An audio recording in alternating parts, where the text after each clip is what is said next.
He sells ebooks and makes roughly $2,000 monthly from his course sales. Do you know where he hosts his courses, ebooks, and digital products? Seller. He even builds sales pages with Seller Page Builder. Now this is Aluna. She's a freelance corporate and she has customers in the UK and USA. She even gets paid at least $1,000 for her services and gets the platform she processes her payment with. Seller. Now this is Kwame. He is an affiliate marketer and actively promotes Aluna's course using the swift and easy to use affiliate marketing feature on Seller. In fact, he just joined the affiliate network where he has access to thousands of courses he can promote. Why aren't you selling on Seller? Everyone is selling on Seller, but you.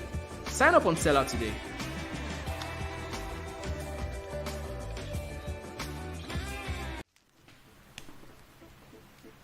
When life gives you lemons, create an online course on how to make lemonades and sell it on Seller.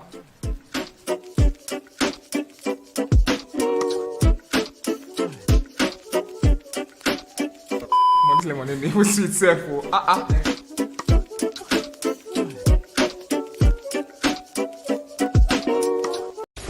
What if you have all the tools you need to host and sell your online courses in one place? No need to build expensive website or get external plugins and software anymore. Imagine everything you need in one place. Don't you want that right now?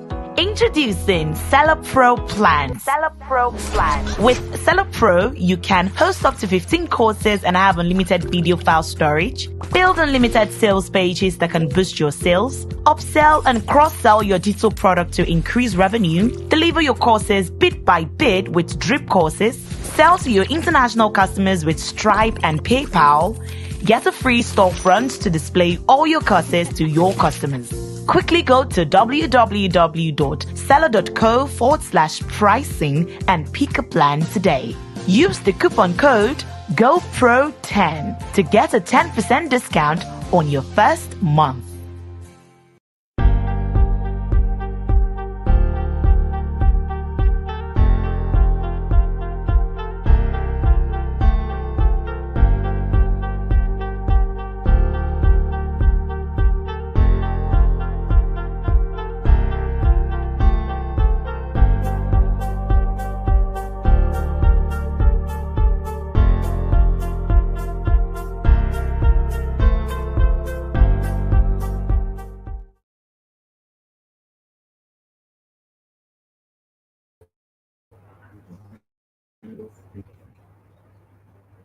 Hello, everyone. Welcome.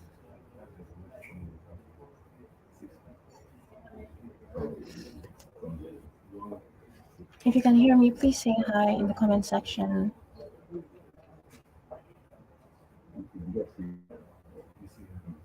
So we're just going to wait for more people to join.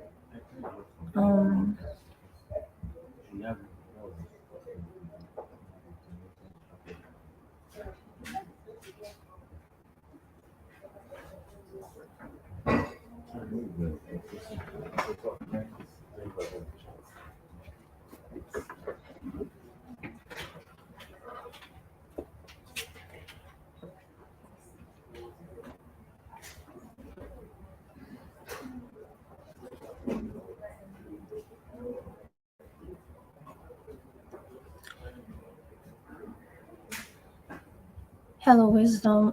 Welcome. Thank you so much for being here. Hello, everyone. Welcome. My name is Treasure Kure, and I am the Content Marketing Associate here at Seller. And today we're going to be having a wonderful, wonderful, wonderful time. Today is the day of our webinar. From Student to Cashflow, a webinar masterclass on creating passive income with digital products as a student. So as a student myself, I know how important it is for us to have other streams of income that help us financially, that help us to develop ourselves. And today we have gathered a list of amazing speakers. They're going to teach us how they have been able to do this and give us practical advice and help us as well to do the same. So if you have anybody that is a friend, that's a student, that is trying to develop themselves, that wants to learn, please invite them to the stream. You can just share the link with them and invite them so that they can come to the stream and learn. For our first guest, we will be having Olabinjo Adeniran. Hello, everyone. Hello. So, Olabinjo Adeniran is a Nigerian tech professional with over 10 years of experience leading and managing marketing campaigns for African startups. In 2019, he co-founded and led growth at Future Africa, turning it into Africa's most prolific VC fund. By his exit from the firm in February 2022, he had invested $6 million in over 60 startups. Binjo is the author of the Growth Handbook, Scaling FinTech in Nigeria. The book is a compilation of lessons and advice from seasoned professionals across the fastest growing companies in the industry. So yeah, we're going to have Binjo come to speak with us. So please give him a warm welcome as we bring him up on stage. Thank you so much once again for being here. Yes, let's begin. Hi, can you hear me? Hi, how's it going? Can you hear me clearly? Hello, everyone. Can you hear me? Yes, I can hear you perfectly. All right. Okay. So I'm just going to give you the stage. Thank you so much for agreeing to do this with us. It's a pleasure to have you here on Tela. So yeah, take it away, Binjo. It's so nice to see you. Hi, same here. Can someone please help me pop up my slides? This is the live show, please. Thank you so much. Okay, this is perfect. So I'm not going to spend too much time reintroducing myself because Treasurer has already done justice to that. But today we're talking about from student to cash flow, and that's like the topic for today. And we're basically focusing on how students can earn income, especially digitally. Luckily for me, I spent like all of my years in university as a student earning income while working, remotely and doing a bunch of digital stuff. I will share some of them. I'll share my story today and share some of my practices and what has really helped me, or what really helped me back then while I was a student. So yeah, let's start. So I had finished A-levels sometimes in 2011. For those who don't know, A-levels is like a thing you do for 1 year or 2 years before you go to university, right? So I'd done A-levels and I was waiting to get into school. I was applying for a bunch of visas. And there was this really nice tech hub near my house called CC Hub. And it was just like 2 streets away from me. So I would just walk there and I would just hang out there. And because I was super, super interested in tech, right? My friends and I were writing for this blog. It was called Technestivity. And we're writing for this blog and basically talking about what was happening in consumer tech in Nigeria. At the time, there was maybe only 1 or 2 other blogs that were doing similar thing. This was before TechAbout, before TechPoint, none of those things existed. And anyway, somebody from the hub who had started a new company had seen some of my work and articles on this blog, and then just hired me as a social media manager. And the story is so funny because this guy had reached out to me on Facebook that year, and I basically didn't reply his message because I was like, who is this? And why are you stressing me with work? But he was able to get through to some of my friends, and they called me and like convinced me to talk to the guy.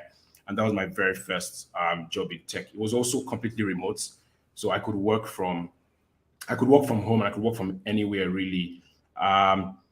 In the few years after that, I eventually got into university in January 2013, but I kept working for the same company, right, as a social media manager. I think I worked for them all through for about three or 4 years. But while this was going on, they kept recommending me to their friends, and other people in CC Hub knew about what I was doing. And I just kept getting more and more opportunities. And by the end of my first semester in university, I actually stopped collecting allowances for my parents. We'll get to that. Don't be like me, don't do that. But but since then, I've basically been earning income, right? And then in the same 2013, I got a summer internship at a company called Hotels.ng. And I met one of their investors who was also the founder of Iroko TV. And, we got talking anyways. And he was like, oh, he realized I probably work for a bunch of companies in the tech space. And he was like, why don't you just start an agency that provides services to these people? Like many startups cannot afford the digital agencies or the advertising agencies that exist So why don't you just take this on as a thing that you can just do, but like make it more official and like more productized, right? So I talked to two of my friends, and they basically just joined my team. I had a writer and a designer, and like we just kept getting more and more and more clients. And this went on, I would say, maybe about 80% smoothly for like 2 years. And in 2015, we experienced the first naira devaluation by President Buhari, and it was so insane at the time because, well, I mentioned I was in university in Ghana at the time. So if you're earning in naira and you're spending in cedis, it's a very terrible, terrible thing because the cedis was also devaluing like every 3 months. And then I think this was the first time when the dollar had gone to like 315 naira from like 150 something, and it was really crazy. And so I had to figure out what I had to do, right? And I started to research again, and I started to look for opportunities to earn dollars. And I discovered two things. The first was I signed up on a platform called Upwork as a content writer for specific types of content and for niches, and started to get some income every month. And then I also built two websites. They were basically video aggregator websites. Each website had a niche, and I was able to learn how to drive traffic to those websites and then monetize with Google AdSense. So that was my very, very first, I would say it's the first or now second, that was like my second experience, right? Running into the problem with Naira, being in Ghana, spending CDs. And I'm like, yeah, this Naira is it's not just going to work for me. I have to do something about it. And so the two opportunities were my very first experience at, earning remotely or earning globally outside my home country. And I continued to do this even up to 2017. But in 2016, something really interesting happened, and I saw a job application somewhere. Somebody was looking for, there was Tech About Now by this time. Somebody was looking for somebody to manage a Twitter handle for them. They didn't really say much. But I applied. I basically filled a form, filed an application, sent my LinkedIn, sent a link to my own personal blog that I had. And they reached out to me the next day. Somebody called me, interviewed me, and I was basically hired like immediately. And then I got to learn that, I was being hired by an American venture capitalist to help manage his firm's Twitter account and his personal Twitter account, as well as their email newsletter. And it was very interesting for me at this time because this was like the most amount of money I'd ever made in a month. But just to show you how like the progression of digital skills changed over time, and how I was able to try to solve some of these problems that were coming up, even though Nigeria was completely going to shambles. And since then, I've basically spent my entire career working in tech. I work as a marketing professional. My experience is in product and growth marketing. 2019, I also started a VC firm, which basically invests in these startups. And in 2022, I published two books. The very first book I published is a compilation of my writings over a 30-day period. And the second book is called The Growth Handbook for FinTech, which is basically a compilation, again, of lessons for many different professionals who work in tech, who work in fintech, and have different experiences in that space. We talk about many, many different things, from customer acquisition to analytics to metrics to track to building a community. It was a very great experience for me getting to write that, right? And because of those two books, I often get invited and sometimes paid to speak at like events like this, or paid to come talk to younger people, or paid to come do trainings across different demographics and different groups of people. And there's a small tip by the corner here. I hope you can all see it. And like, I know that this is often targeted towards creating content, but there's so many things you can do outside like content. If there's anything you can do with a computer at all, there's probably somebody somewhere who needs something for it. We'll go deeper into it in the slides. But for me, or anything that like you do with a computer can be termed digital work, right? And we'll talk about some examples. And so what is the mindset that can get you ready to start to earn on platforms like Seller or earn digitally? For me, I'm a lifelong learner. I'm always learning. Right? I'm always like reading stuff. I'm always buying books. I'm always doing research on YouTube. And those experiences expose your mind to some of the possibilities they also help you talk to a lot of people. So if you attend an event like this, or even a more physical event, one of the things you quickly learn is the problems that people have in any industry or groups. So I had gone to, for one example, I had gone to a creator event earlier this year, and they were talking about intellectual property, and it was very interesting. Like how many people there were just lawyers, just listening in to prospective clients talk about some of the problems that they face trying to copyright or trademark their their ideas or their logos or their content, right?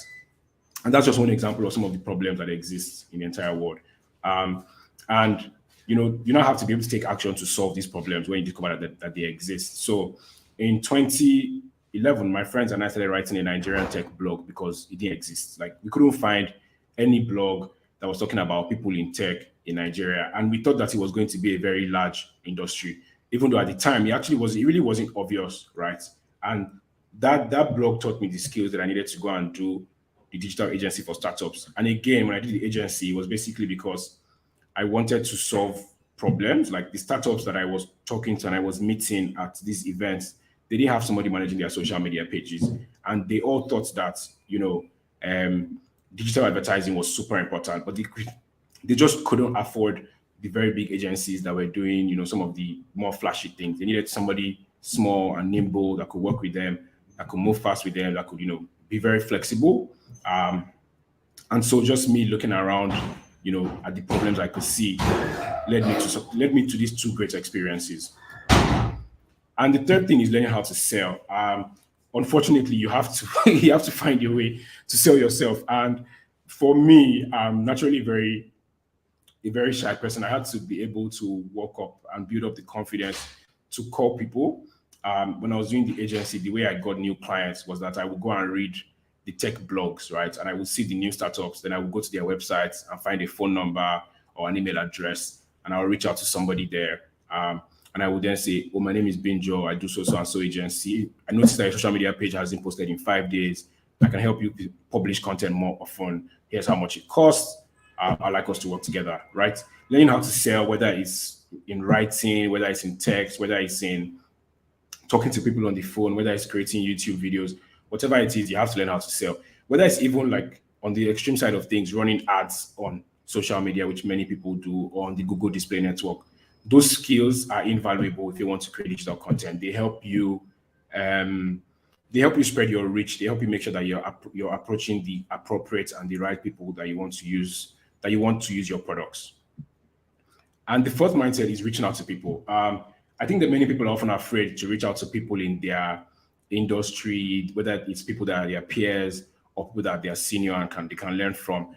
But it's really important to be able to reach out to people and to be able to ask them questions from their experiences, right? You want to ask people questions. You want to let them be able to, maybe if you write content, for example, you create videos, you want them to be able to review your content for you, help you edit, provide feedback, maybe even share stuff with their own friends and their own colleagues so you can get more opportunities. And, the final thing is managing those relationships, right? I mentioned, working in this industry very early on. This should be 2011, 2023. This should be 12 years now. And I think one of the really good things that has kept me going is how I'm able to manage relationships, right? One of the people I used to hang around with at the hub, I still talk to him very often today, and many, many others. But like when you stop working for people, whether it's like a job or it's some short-term contract or an internship, you can still keep in touch with them. What this does is it basically helps you stay top of mind. But you find that there's so many ways you can help them out when the need arises, right? Maybe they need to hire somebody else, do some other thing, and somebody who solves that problem, or they just need you to help, like review things, share ideas, give them feedback, support their work. It's very important to manage relationships you meet because you never really know how they're going to turn out in the future. I like to joke about how like I've been so lucky in all of my career that I think it was when I left Future Africa that I had the very first experience to apply for a job, do the interview process, and then get a job. Before then, a bunch of the work I had done had basically come from people referring me to somebody else, or folks reaching out to me because they had seen something else I had done for a company online, right? And so those relationships are key because if I didn't do a good work, And if I didn't just keep helping out people, they probably will not remember me when their friend is hiring a growth or marketing professional, right? So that's five. Number five to me, I think, is one of the most important things to do. And so, what are some digital creation tips that we can take home with? The first thing is, I think that writing is the ultimate digital creation skill. A bunch of the internet is still in text and is still going to be in text. So you want to pick up learning how to write. How can you communicate your ideas in a written format? How can you take an experience you had? Maybe you entered a downfall from, I don't know, from beggar to Aja. If you want to tell that story, how can you tell that story with text, right? That is super important. Even if your content is not written content, you want to be able to know how to write captions on Instagram, bios for your Twitter profile, something for LinkedIn, something for YouTube, for the YouTube caption. Those things are super important, right? And for those who are creating non-writing content, whether you're creating videos or comics or some other format, you quickly learn that you want to create something that is unique and actually valuable. And there's so much content out there that is so repeated and is so boring that you quickly realize that, oh yeah, by the time by the 3rd to 6th month, you're not creating something that's actually different from what some other creator is doing on the internet, right? So you want to be able to, plug gaps. I like to step out of the noise, research. If you're doing things if what you do is food reviews, for example, you want to be able to find where people are not going, what people are not saying, and who people are not talking about. I mean, there's tons of food reviews channels from Nigerians on YouTube, but I don't think I've ever seen anyone talk to the chefs that work there or the waiters and what their experience is like. And that can be something very unique for somebody in that space to create, right? So study what's available today, take a step back, and then find gaps. And the next one is consistency. You probably have heard this thing before, but it's the most important thing. When I started my digital marketing blog in 2017, I noticed that there was a big gap. There was nobody writing about marketing in Nigeria. I think there was actually one other guy, but I wanted to write my own perspective because I didn't agree with some of the things that he said. Funny enough, but it's taken me 6 years to get to where I am today. I have been fortunately quite inconsistent, but there's been years where I've written blog posts once every month consistently for a period of time. And what that has done for me is created a brand, and people look forward to stuff that I write because they want to see what I'm thinking about certain topics. Or people who are just looking for something on Google will stumble upon my blog and they want to learn what I've written, right? When I did my video aggregation site, it wasn't clear at first that I was going to have 100,000 visits a month, right? But I kept at it. I actually took my time, learned SEO, search engine optimization, and I published one new video every day for 3 to 4 months at a time, right? And eventually I could see that traffic go to the site over time. What consistency does is it helps you become better at the new skills that you're trying to learn. And then, people can see your growth. And the third one, which is why we're here, is don't hesitate to monetize. I think there's actually a lot of free content on the internet, but you should never, if you've built something and you think it's valuable and you want people to pay for it, you should never hesitate to actually put a price tag on it and say, look, this thing costs 5K, it costs 10K, it costs 15K. It's very, very good and I encourage people to do it all the time. If you're going to put some template or write a book or a curated list of something, you can put a price tag to it. It can be 1,000 naira, right? If 100 people buy, that's good. That's good. What's the word? That's some good income. You can even go ahead to organize events for people in your community. This is a student program, so I don't know what people in school want to do these days. But if you can organize an event like this, for example, and bring really good speakers together, you can charge for it, use Seller to accept payments, and just do something that is really impactful in your own small way and in your community. So I'm giving a discount to my book before we take questions, before we go into the Q&A section. I'm giving a discount to my book, The Growth Handbook. And if you want to buy it, you can just scan the code here. and then enter the discounts on the screen, which is growth plus SW. But we are opening the floor now to questions. So if you have any questions, please encourage you to share them in the comments section so that I can take them. Treasure, is that fine? Can we take questions now before the panel? Yes, it's fine. like It's fine. You have awesome. About 10 Like minutes. 5 minutes. Okay, 10. Perfect. Yeah. Perfect. So please, if you have any questions for me, time management, getting the word out, connecting with people, how to do all of that stuff, please leave a message in the chat.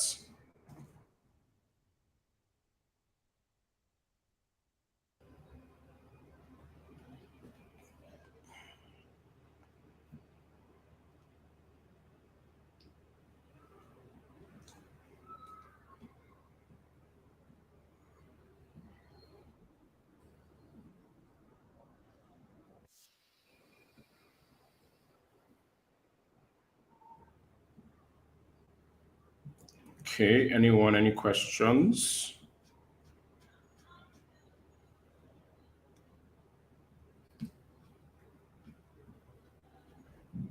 Okay, I think, Treasure, I think there are no questions, so maybe we can move to the panel if we have all of the speakers here.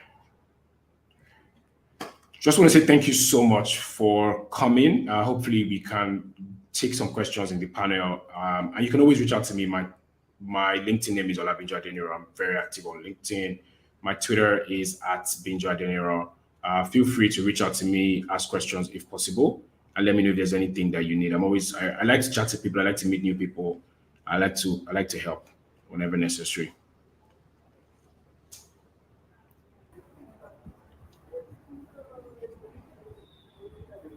Hi, Binjo. Someone said they're typing their question. I don't know if you can see the comment. Okay, I can see the comments. Okay, Wisdom. Okay, yeah. So we can wait for Wisdom then. Please go ahead and finish typing.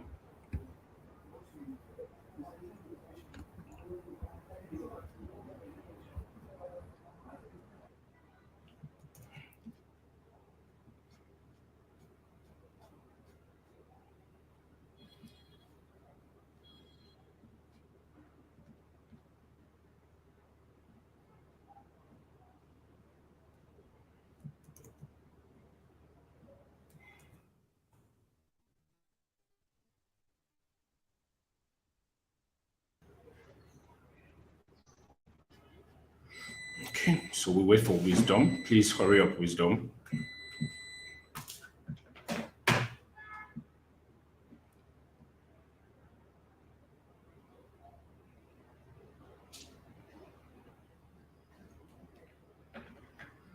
Okay, so Wisdom says he's writing an ebook. It's the first time he's selling digital product. He knows the target audience, but doesn't have them as leads.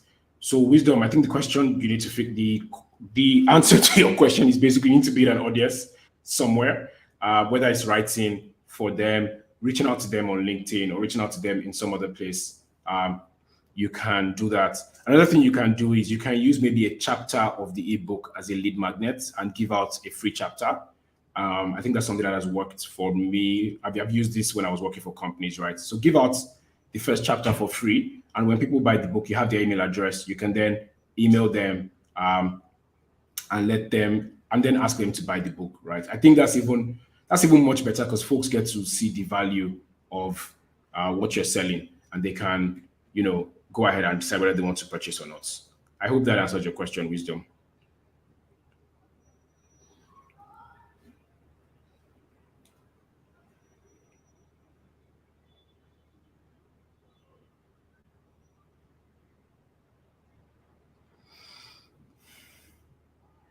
Wisdom, does that answer your question, please? Yes, awesome. Thank you so much. Do we have any other questions? We have Jumbo Russell. Can we please highlight that? When you need capital to start your online business, that's a very difficult question. I think you need to find, for me, I don't know what country you're in, but for me, you need to find a way to monetize. I think monetizing is the very best thing to do so that you're building an actual business and You're not, looking for somebody to help you, right? So what's the thing you want to do? It's an online business, so I'm assuming there's probably some free tools you can use to get started, and you can use those free tools to then go and get some customers. And as you get income, you can now start to use the paid tools and grow your business that way. I hope that was helpful. We have another question. We have Philip's channel. Okay, Philip says, how do you find remote jobs? There's tons of websites. If you actually just search remote work on Google, you find a ton of websites. They all vary in like complexity. You can also use LinkedIn. If you have a LinkedIn profile, you can search for remote and job title. So for example, maybe remote accountant or remote marketer or remote salesperson, remote, I don't know, something associate, whatever it is that you're looking for. If you add remote to the title, you're more likely to find a job. You can also, on LinkedIn jobs, you can also filter your search to find remote jobs. Another thing you can do, if you have an industry in mind that you want to work for, you can start to connect with people who work there on LinkedIn or maybe even Twitter and reach out and offer your services. That was really helpful for me. Just reaching out to people and saying, oh, my name is Phillips. Here's what I do. I think your company would like my service. Here's my phone number. Please call me if you're interested. That's also a good way to find a remote job because you're communicating that, oh, look, I can't come into the office, but I can do this thing for you and I can make some impact and provide value for your organization, right? And then if people are interested, they'll reach out to you. Phillips, I hope that helps as well. Yes, Emeka, you can absolutely buy my book. Absolutely buy my book. There's a lot to learn there. Even for people who don't work in tech, we talk a lot about the book is mostly focused on principles than exact things to copy and paste. So the principles can be applicable to anybody that's trying to build a business in any industry, especially if you're doing this online. A bunch of the stuff we talk about is like how you can do this online, how you can build trust with customers, how you can create content consistently for your customers, how you can build a community of customers and, make them feel loved and make them feel among, make them, make them attached to your product, right? So you can absolutely scan the book. The book is very valuable for people who don't work in tech. I've had lawyers buy it. I've had like 3 lawyers buy the book and reach out to me and say, they really like this book, even though even though they don't work in the fintech space. So Emeka, please go ahead and feel free to buy it.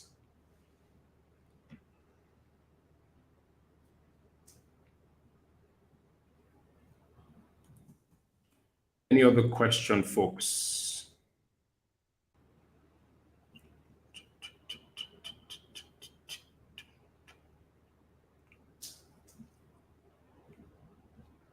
Treasure, how many minutes do we have, please? I'm not keeping other people waiting. Hello, hi, can you hear me? Yes, I can hear you perfectly. Okay, all right. Thank you so much, Benjo. Unfortunately, Benjo's session is over now. Thank you so but then there'll much. be more opportunities to have your questions answered in the panel session, where we'll be diving deeper into the topic. So from student to cash flow, how to thrive as a student worker. Thank you so much, Benjo, for answering our questions and for being here.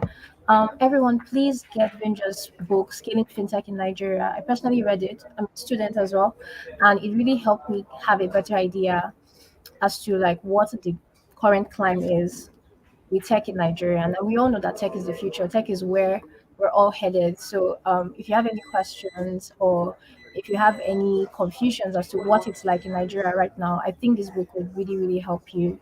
So yeah, thank you so much, Benjo, for being here with us. Really appreciate you. And You're welcome. yeah, I don't know what else to say. But thank you so much for being here with us. You're welcome.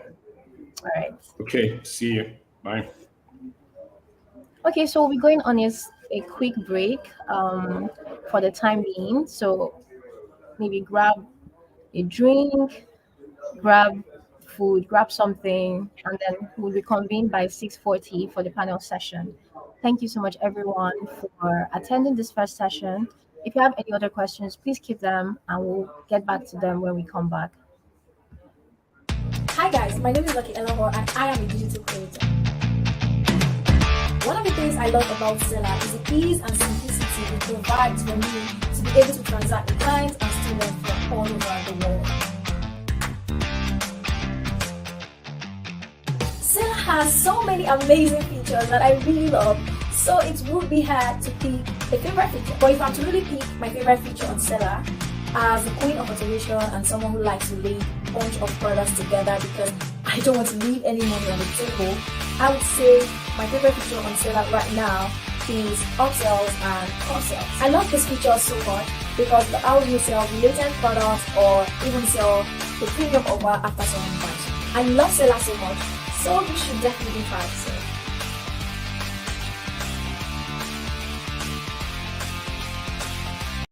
Hey, quick question. How do you host ebooks, courses, digital products and sell them to a global audience?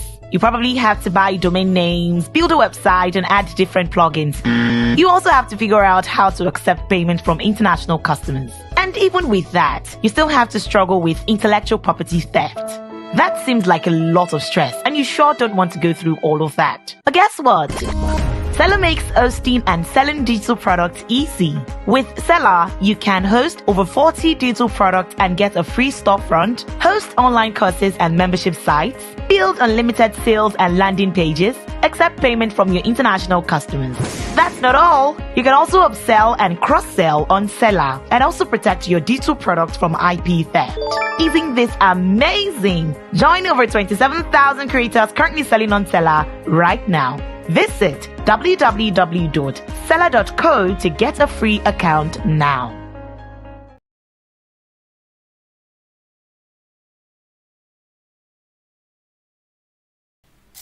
This is Uzoma.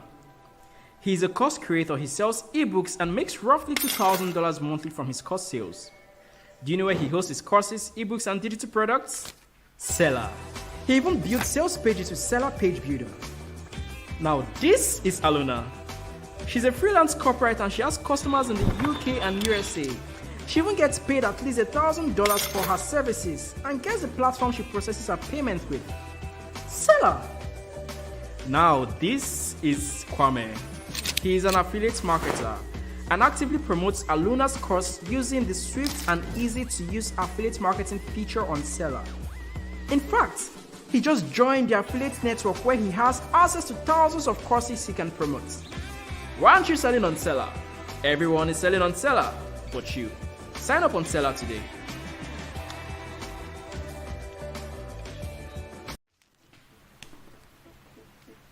When life gives you lemons, create an online course on how to make lemonade and sell it on Seller.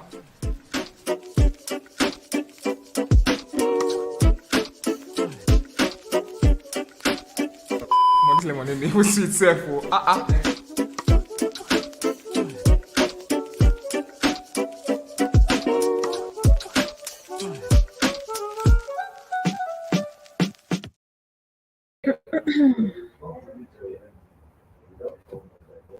Hello everyone, welcome back.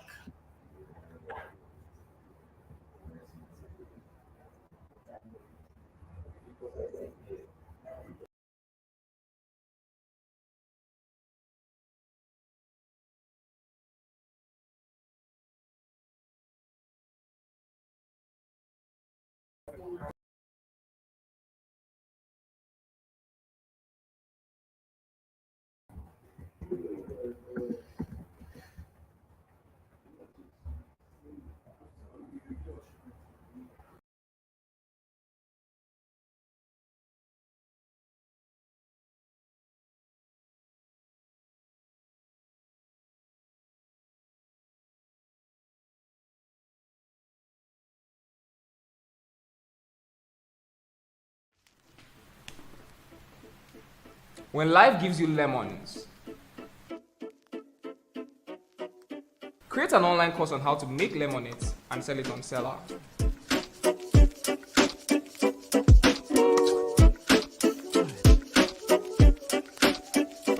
This lemonade was sweet, sir.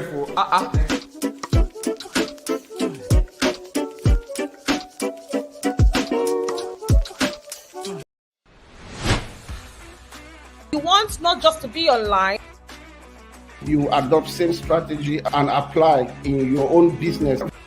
Any strategy except you understand the strength of the person that is behind. And making the right type of content will also include you making discoverable content.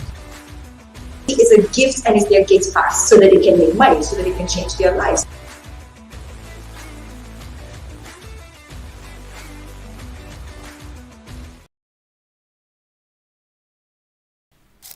This is Uzoma. He's a course creator. He sells ebooks and makes roughly $2,000 monthly from his course sales. Do you know where he hosts his courses, ebooks, and digital products? Seller. He even built sales pages with Seller Page Builder. Now, this is Alona. She's a freelance corporate and she has customers in the UK and USA. She even gets paid at least $1,000 for her services and gets the platform she processes her payment with. Seller. Now, this is Kwame. He is an affiliate marketer and actively promotes Aluna's course using the swift and easy to use affiliate marketing feature on Seller. In fact, he just joined the affiliate network where he has access to thousands of courses he can promote. Why aren't you selling on Seller? Everyone is selling on Seller, but you. Sign up on Seller today.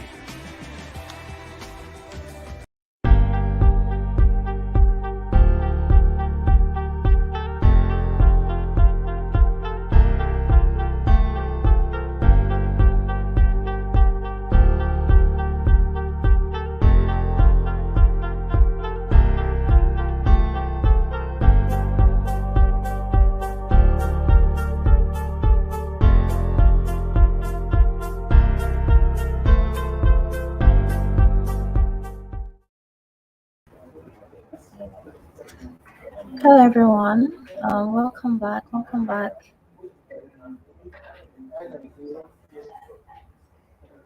Can you guys hear me? If you can hear me, please just leave a comment.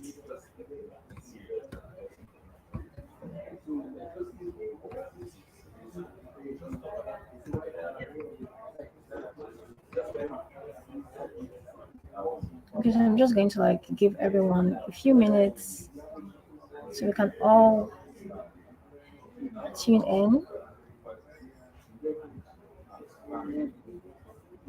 Hi, hello.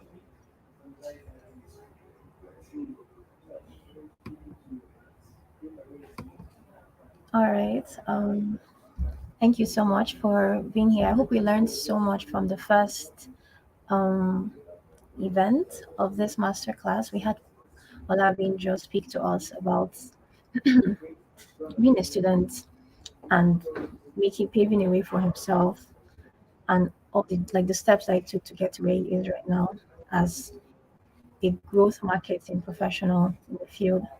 So right now we're going to move on to the second event of the evening, which is a panel session.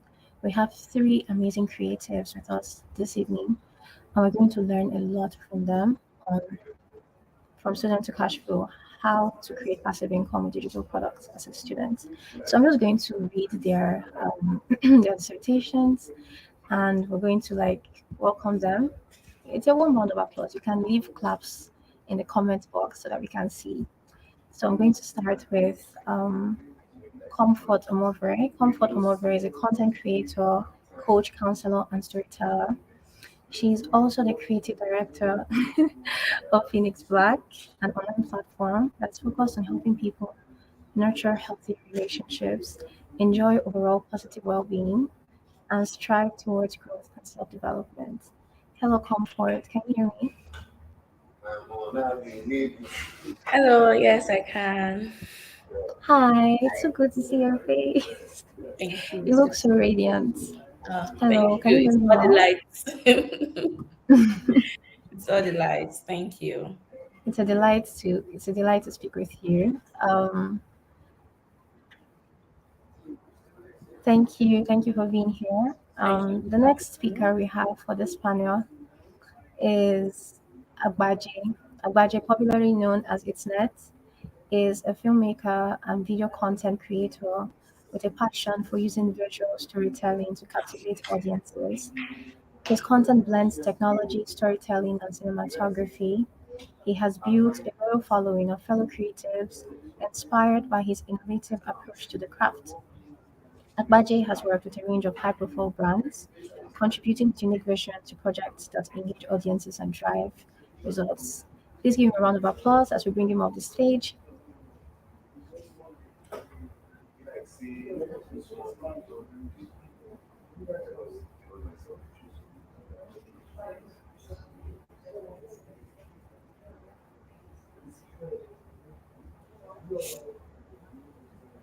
Hello? Hi, hello Agbaje, can you hear me? Hi, yes, I can hear you loud and clear. All Can right. you hear? Oh, awesome. Yeah, I can hear you. Sorry, I can't join with the video today. Technical difficulties. Okay, that's fine. That's fine. Yeah, it's good to be here. All right. And then our final panelist for this session is Fortune Nnamdi. Fortune Nnamdi, popularly known as the Sales Beast, is a sales expert and digital creator who helps individuals and businesses grow their profits by at least 100% within the first 90 days. In the last 12 months, he has helped his clients make $1.2 million, which is about 900 million naira online. He's passionate about seeing young people thrive. Please give him a round of applause as we bring you on the stage.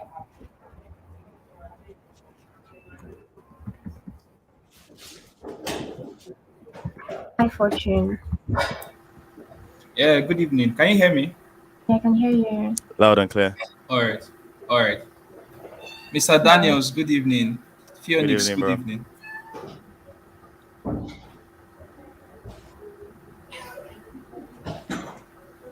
Okay, so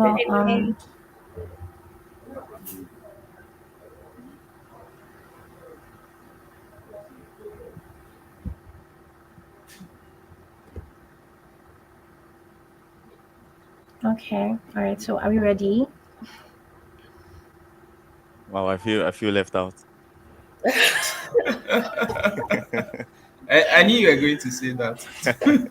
Yeah, I can hear you. Nice. No, it's fine. It's fine. Okay, so I'm just going to start with Fortune Nandi. I mean, I already introduced you, but I'd like it if you could. Yeah, I can hear you. I'd like it if you could introduce yourself as well to the public. Um, yes. So just tell us about yourself and what you do. I don't know what else to add, though. You've already said everything now. My name is Fortune Namdi. I'm just Fortune Namdi. I help persons do an average of 7 figures online every single month. And if you want to know more about me, everything is on Twitter now. I talk about money, talk about life, talk about masculinity, but 80% money, 20% masculinity. So basically, that's it. Pass like that.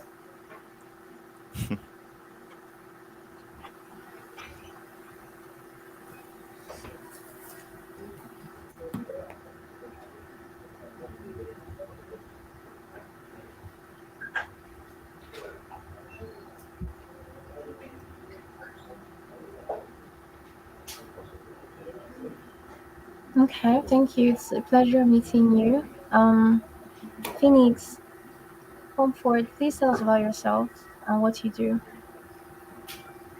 Okay, hi everyone. My name is Comfort Lumumbre, like she said earlier. I'm a content creator, a storyteller, and also a counselor and a podcast host. I do many things, basically, but they're all online. I'm a social media person, and I've been able to build a platform across various social media networks, helping people build healthier relationships, most particularly, and achieve healthier well-being. Thank you. I love that. I love that. Okay. So, Mr. Agbaji Daniels, if Yeah. you can, Hi. please tell us about yourself and what you do. Hi. My name is Net. I basically create content around filmmaking, video creation as well. And when I'm not doing that, I'm creating videos for brands, helping them communicate with their audience, and also build an audience online. And I recently just dived into the whole digital marketing thing properly. that's actually, doing the whole marketing thing. So yeah, my life basically just revolves around content at this point.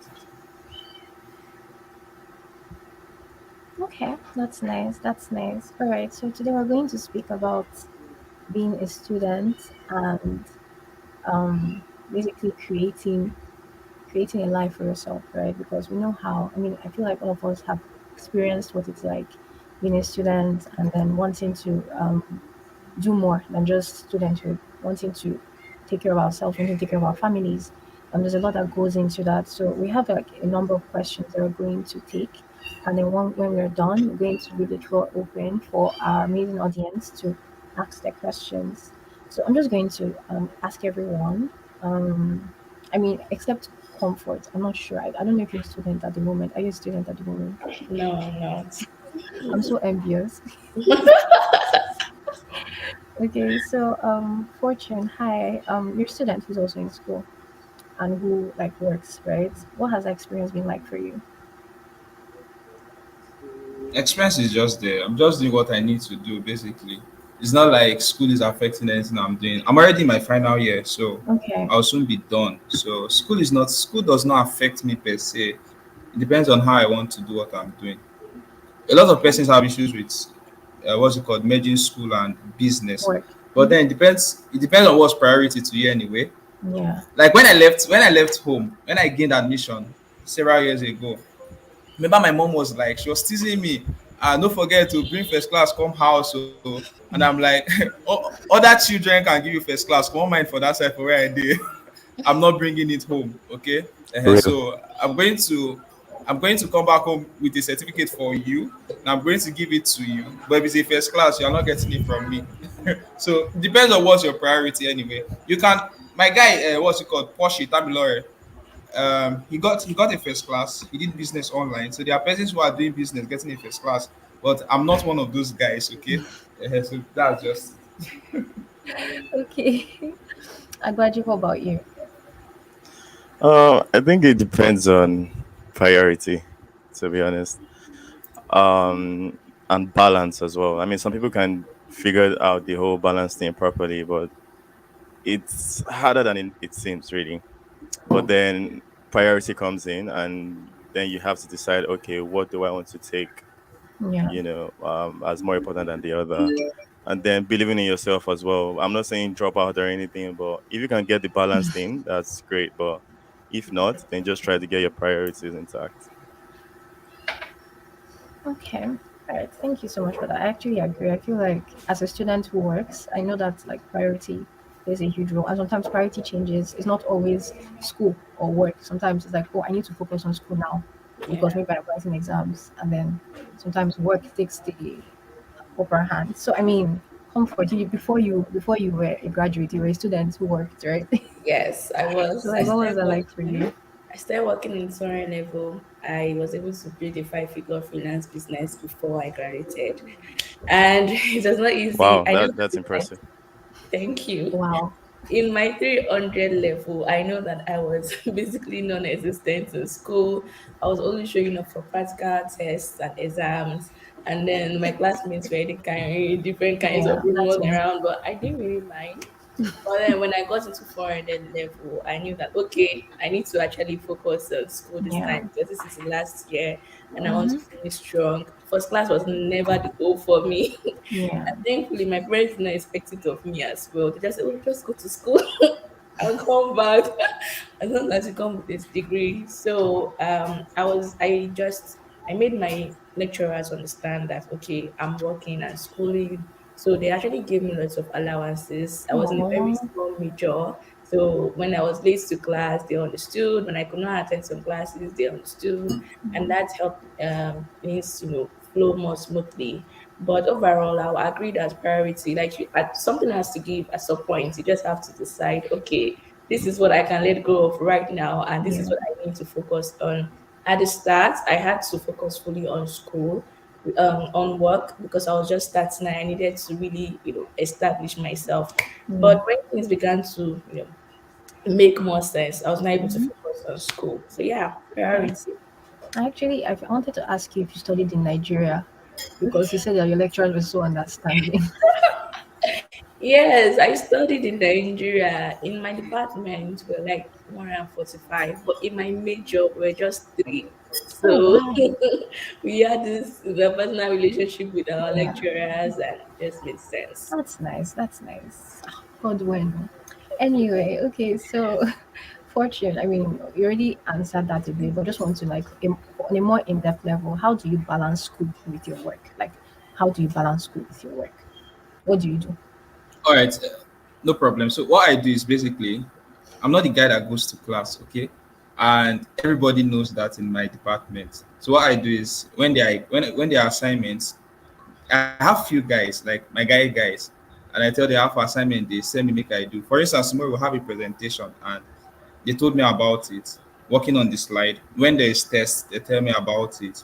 And during the exam, I show up, I cram, la pour, and then I go to pour every single thing I crammed. So there's even a time lecturers were beginning to complain, and I just told them, see, I'm here because my parents sent me to school, and that's why I'm still here. Otherwise, I won't be here. And the course advisor was like, okay. I see what you are doing online and stuff like that. And he was like, okay, if you know you're not going to come to class, you can always tell me on WhatsApp. But one of the major things that helped me, still helping me, is a personal relationship with my course advisor and then my HOD. Okay, so when there's anything at all, I just reach out to my course advisor on WhatsApp. Good evening, Chief. How far? This, and we talk about it and stuff like that. So basically, I would say I have a sort of personal relationship with my course advisor and with the HOD. And I also have a few friends in school who keep me updated. Because if you are doing anything online, for instance, and you don't have a few guys that keeps you updated, wahala dey for you because you won't even know when something is going on. A school in University of Benin and Uniben, you can just be sleeping on the bed and they are like, Alpha test day, oh," and you're like, test day. If you don't have somebody who's going to call you, you're already in one chance. Then the second thing that helped me was basically I have my to-do list anyway, and it's something I don't break. So I plan my day every night before the day. So for instance, once it's 11 p.m., I start making a rough sketch of how my tomorrow is going to look like. Okay, by 9 a.m., this is what I'm doing. 10, this is what I'm doing. The ones that don't have any particular time, I just write it. Okay. For instance, I read every midnight and I watch a YouTube video every midnight. So once I have all these things listed out, I now know who and who to visit. I don't even leave the house, so I don't have people to visit. And I don't usually entertain visitors too. So my life is always indoors, as you can see. I'm indoors. I've not left the house since morning. I don't Honest. know how outside my gate looks like. So it's nothing there, okay? So I just have a to-do list, okay? Every single thing I'm going to do the next day is written out. Every single thing I'm going to do the other day is written out. Then every single night, I kind of do an evaluation how my day went, what lessons did I learn, and how is tomorrow going to look like. So if you Yeah. have all these things in place, then I don't think you will have so much of an issue. The truth of the matter is that we all have more than enough time, okay? We all have more than enough time. So persons who are saying, I don't know how to juggle these two things, deep down, they know it's not true. I started my online business a year before I gained admission. Started teaching online a year before I gained admission. I got admission to University of Benin 2017, and coupled with the ASU strike, that's why I'm still in final year. So I've been So doing both of them together from the onset. It's not like, okay, this guy came across the internet in his 300 level, and no. If you are going to do both, you will know how to do both. So that's just how it is. that's interesting. I feel like I highlighted two things from what you said: community and planning. So you should have people that you can depend on that can help you out when you need them, and then also be organized. I feel like it's true what he said because at the beginning of this year, I decided to like have my screen time on my phone, and I realized that I'd spend 8 hours a day on my phone. And I was like, wait, but I'm busy. Why am I spending 8 hours if I say I'm so busy and I'm tackling school and work? Do you get? So we actually have time. We just don't use it the best way we can. So thank you so much for that. Agbaji, would you like to say anything about that? About how you balance school with work? Yeah, like he said, like it all comes down to the whole balance thing, right? If you're not going to be available in school for something, maybe you want to or you have something else to focus on. Having someone, you can always bank on keeping you updated, and basically not just ignoring school totally, right? Your friends can help you, your course mates, and if you have a relationship, with your course advisor or your lecturers, I mean, that's a big plus. I never had that, but if you can, that's a plus. But yeah, just having the balance and always keeping yourself up to date. Okay. Comfort, do you have anything you'd like to add to that? Not really, no. Okay. I think I forgot to add something. I don't know if there's time for that, or we could just skip to No, the go ahead. Go next. ahead. But it depends. Okay. So one other thing, one major thing I forgot to add was creating the right environment for yourself. Because truth of the matter is that it all boils down to your environment. When I was in 200 level, I was doing this YouTube live once in a while, and I had this big issue. I was staying in a custodian then, and my hostel there were, let me count, 20 rooms. Okay. So whenever I had this live session, some guys will be playing game from the other host and they'll be like, this guy don't kill me. And people who are on the YouTube live and they'll be hearing, this guy don't kill me. And before you know what's going on, I'm on YouTube live and somebody just, they won't even knock, somebody just barges into the room, guy, how now? And I'm like, I don't have to do my like this, I did class and stuff like that. So one of the things I had to do was I had to increase my sales and I had to move out from that environment because it was spoiling what I was doing online. And also, if you are doing something online and it's beginning to become a little bit big, I'm not saying very big, maybe full blown, but it's beginning to become a little bit big, then there are times where you have to prioritize your safety to any other thing.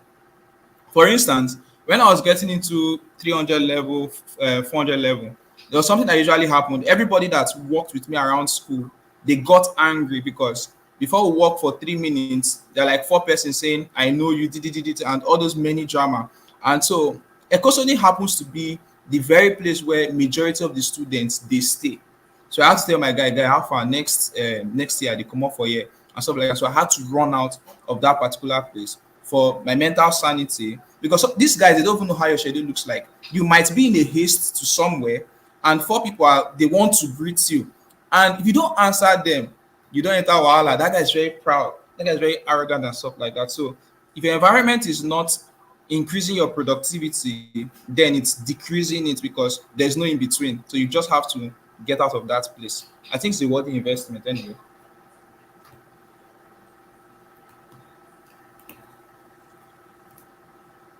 I think that's important. So, like, being able to people realistic. Lost that. Yeah, I thought it was from my end. Me Wahala. too. Nigeria Me network. too. It is well. Yeah. Hopefully she'll be joining us soon. She will. Okay, she said she'll be back, please. Is she the one? I think it's done yesterday. No problem. Hi, She's can you back. hear me? Yes, we can. Sorry, my internet disconnected for a bit. So yes, as I was saying, right? I said we live in a very community-centered culture. People don't know how to mind their business. So right, being able to like know when to move yourself from like those kind of situations is very important. Being able to establish boundaries with people that you love, both strangers and people that you love, because sometimes people don't even understand what are you doing that is so important that you cannot do this thing for me, right? And then it makes you come off as someone that doesn't care. But like you guys rightly said, knowing how to like remove yourself from a situation, from an environment that doesn't enable you to like be as productive as you would like to be is very important. So thank you so much for that. Okay, so the third question is what are some ways students can make money while also studying? So this is for comfort. Because I feel like you do a lot actually. I read your article. You do so many things. And then on your link tree as well, on your main stack, there's so many things listed. And I was like, oh wow, this is something that you can charge people for. I didn't know that. So please tell us more about that. Like what are some ways in which you can make money as a student? Okay, all right. I would say that when it comes to making money as a student, there are several things that you need to consider. Number one is what you can offer, right, as a person. in terms of skills, knowledge, and talents. Number two is what is needed in your immediate environment. Quick story. Someone reached out to me on Instagram a few weeks ago. One was like, oh, he's in school with someone putting himself through school, but things are a little difficult right now. He's trying to start a business, but he needs capital to start the business. I said, okay, what kind of business do you want to start? He said he wants to open a business center. But a business center is going to cost a whole lot of money. You have to start thinking about buying systems, photocopy machine, and all of those things. That's okay. You have to start something that will not require you to put in so much money right now because you actually can't afford that kind of capital. What do you notice that the people around you are often in need of? It was like, oh, okay, that he has noticed that many students always complain about having to go and type their assignments and print it and do photocopy and all of those things. I said, okay, that's a market that you can tap into. And you don't even need any money to, start it. You just need to basically maybe go somewhere, type it, print that, okay, I will help you do your assignment, a good copy. Like I'll get your assignments done and printed for so amounts here. Paste it on your door if you stay in the hostel. Then create WhatsApp bases that start sharing to groups, and then also word of the mouth. Talk to your friends around that. Alpha guy, that assignment where you dey complain, so if you do bring am, make I go do am for you.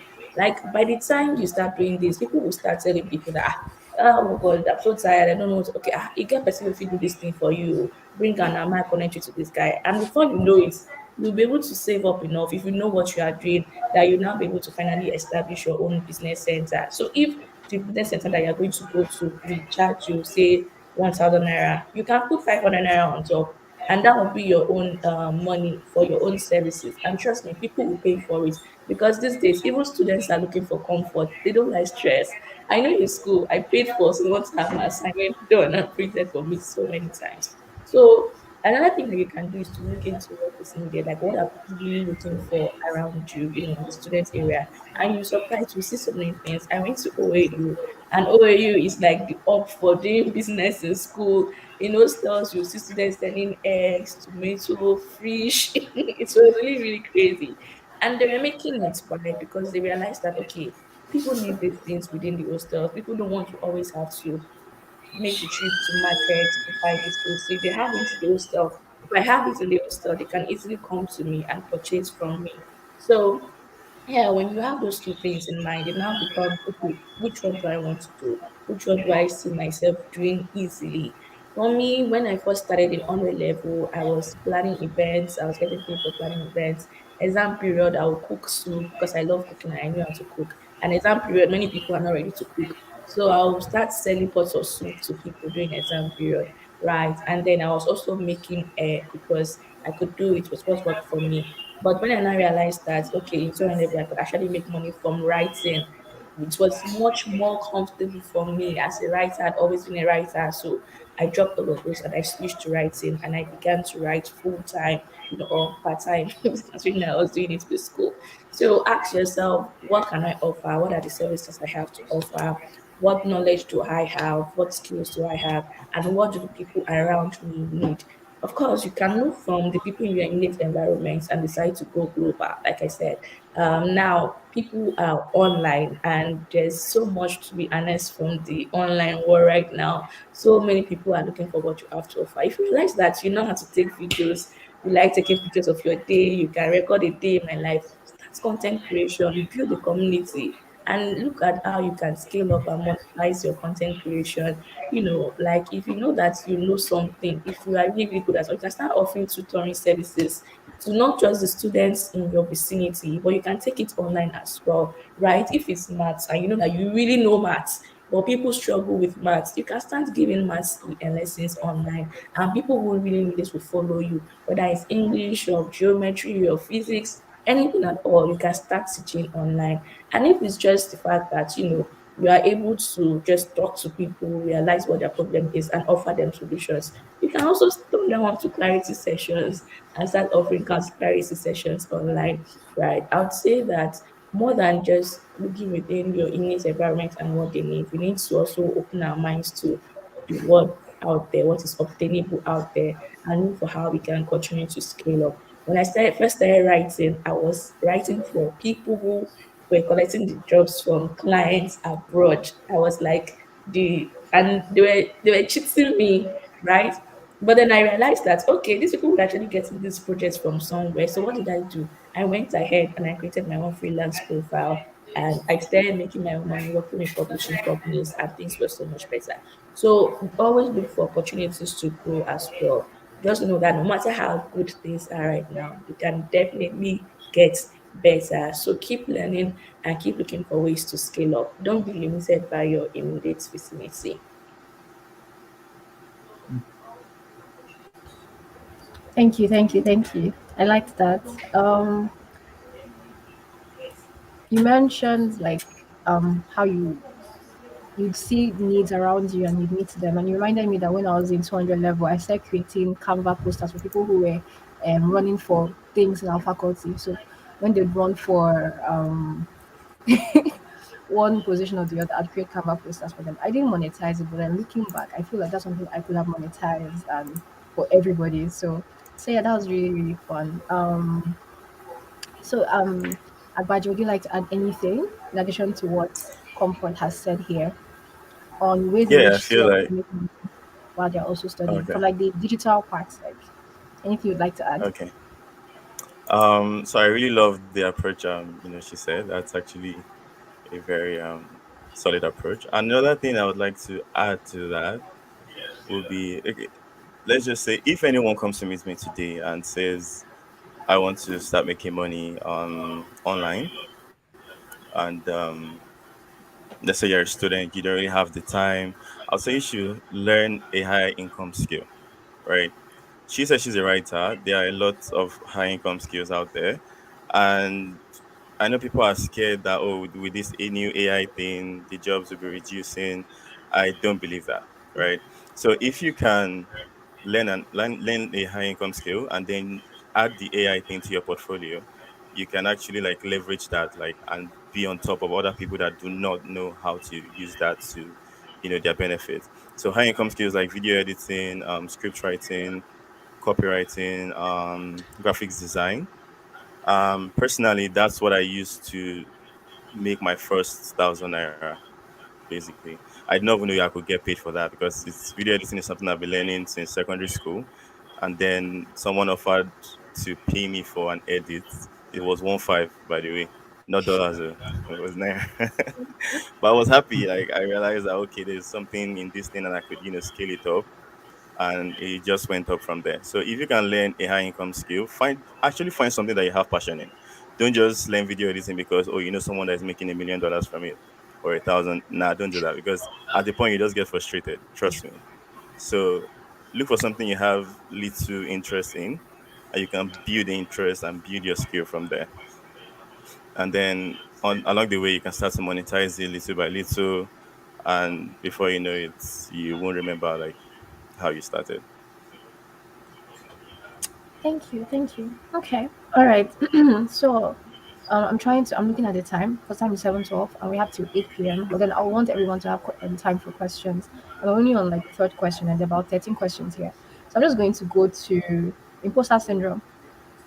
Let's talk about imposter syndrome because I feel like it's something that holds a lot of people back, especially young people. I feel personally that because of the kind of society we live in, where children are not allowed to like experiment and explore as they're growing up, um, people like when they get to an age or when they're in school, they don't know what to do. Like their parents have probably charted a path for them and they don't feel confident enough in themselves and in the things that they enjoy. So I want to ask Fortune, imposter syndrome, have you ever dealt with it? And how do you shake it off? That feeling of I'm Uh, not good first enough. of First of all, I believe we've all dealt with it simply because every single thing we do now, we're not born with that knowledge. We had to learn it. And part of learning it comes with this feeling of what if I'm not good enough? So we've all dealt with it. And the only advice I give to people as regards questions like this is very simple. Fear, activity kills fear. The only thing that can kill fear is activity, nothing else. Not necessarily prayer. What prayer does is that it gives you enough boldness to do something, right? So when you are scared to do something, is the best time to do something. Let's do it this way. I think I'm beginning to talk about women now. The best time to approach a girl is when you are feeling weird about approaching her. The best time to read a book is when you don't feel like reading the book. The best time to create a content is when you don't feel like creating a content. The best time to send cold DMs is when you don't feel like. You know the funny thing? When you begin to do everything when you don't feel like, there will never be a time where you won't feel like. That's how it works. So a lot of persons here will be sharing our ideas. And I've not had content ideas since morning. If you check my Twitter, I've not really done much today. But while we were teaching, I've been repurposing what we've been saying. And I've been able to schedule about 6 tweets. And I'm still scheduling more. And when Phoenix starts talking again, I'm going to repurpose another content. When Daniel starts talking, I'll repurpose another one. When Treasure does, I'll do the same thing. And even when I go back to listen to me talking, I'm still going to repurpose another content. So basically, the only way to kill fear, the only way to kill imposter syndrome is just to do what you are scared of doing, nothing else. Well said, well said. Thank you so much for that. Abaji, would you like to say something about that? Imposter syndrome. You're actually spoiling the video I'm working on, by the way. But yeah, I feel like everybody at some point suffers from this thing. Like it's not something Yeah. that goes away completely. It's something you learn to overcome, and and the more you believe in yourself, the more that thing doesn't really affect you. I believe imposter syndrome is when like your it can be one of two things. It can be your growth is faster than you expect, or your growth is less than you expect, right?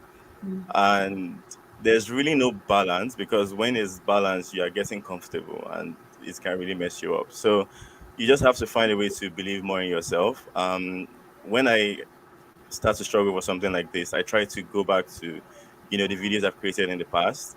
There's a theme I live by when I create my videos. I like to create something I would like to watch over and over again. So if I'm suffering from that, the whole imposter syndrome thing, I try to go back to a video I created before, and I look at the growth, right? I look at where I started. I look at a video from maybe last year, last 2 years, and I compare it with the video now, and I see, oh, okay, there's actually growth here. So I'm growing, right? People believe in me. You can always check your comments. Then you see people like, oh, okay, you inspire me. In fact, there was a particular period when there was this massive growth in my Instagram page. I got like a ton of DMs of people, telling me how I inspire them and how my content just, makes them want to be better. And during that period, I was going through some kind of creative block and some kind of imposter syndrome as well. And that kind of kept me going, right? If you look at your stuff, look at how much impact you're actually making, and that should be enough for you to, get back on track. Thank you. I like the angle that, like Fortune said, right? Activity kills fear, right? Because I mean, because you have work that you've already done, it can motivate you to do better work. So when you say that, oh, you go back and watch things that you have done before, it makes you feel like, oh, I can do this too. But then if you didn't do those things, you probably wouldn't be able to like do more work, right? So I think that's a very, very interesting angle. Comfort, would you like to add anything to that? They pretty much said what I always say whenever the topic of imposter syndrome comes up. I always say, number one, get out of your head. Just because you think something or you're feeling some kind of way doesn't mean it's true or that it's a reality. Number two, go back and check your track record. There is nothing that gives me like that boost to just keep going and further believe that okay, I've got it. I still know what I'm doing. Now I'm going back to check what I've accomplished in the past, like check the content I've created, the people, like you said, they have responded to this content and just know that okay, I'm doing something good. I'm the one who did all those things and I can still do more. So I just have to keep going. So yeah. Thank you for that. Okay, so I feel like we haven't dealt on the question proper. Like the title of this webinar is From Student to Cash Flow, a webinar masterclass on creating passive income with digital products, right? And I feel like everybody here is a master at passive income. All of you have some form of passive income that you're selling, which is why we wrote you on this, right? So I want us to like um go on this question, right? Fortune, you're an ebook seller. We've sold a number of ebooks. I'm a student, right? My name is Treasure. I'm a student. If I want to become an ebook author, how do I go about it? And if you Okay, can so give I'm me going to share. insight on like your first ebook, what that experience was Yeah, like that's for what you. I want to do. That's what I want to do. The only thing I'll be doing is to share how I wrote my first ebook. Okay. So the first ebook I ever got to write was just a compilation of a WhatsApp class, nothing else. I didn't sit down to write the book. And what I did was I needed to write a book, but I didn't have enough energy to write the book. So I decided to do a WhatsApp class for free, 3 months WhatsApp class. I think that was 2020, thereabout. Public speaking. I taught people how to speak in public every single day for 90 days on WhatsApp. And a few persons joined. And when I was done teaching with voice notes and text, I just got somebody who could transcribe the voice notes into text. So the person put the text, transcribe the voice notes into text, and when the person was done, we just had to edit it. Oh yeah, is there any graphic designer here? Please help me do an ebook cover. Oh yeah, where can I upload this thing? Okay, let me use Google Drive. Well, Google Drive, I don't really like it. Okay, let me go and put it on Seller. And then I put it on Seller, and I put it on other affiliate networks, and boom, I was just surprised. This ebook that this class people joined for free, people are now paying 7.5 for this ebook. So what happened? I used what I have to get what I didn't have. So it's very simple. If you want to write an ebook, you could use this method, right? What you want to talk about, do a WhatsApp class, run it for 1 week, free class. People are going to join. And because people are there, you would want to give out your best. And in the process of giving out your best, try to use text, use voice notes, do whatever you need to do. Get somebody to transcribe the voice notes into a book. And before you know what's going on, that book turned out to be over 70 pages, if I'm not mistaken, after cutting a lot of things. And it's quality. Till date, I still sell it. So that's how it works. Just do what you need to do. I feel really inspired by that because it's like the lazy man's hack to writing a book, right?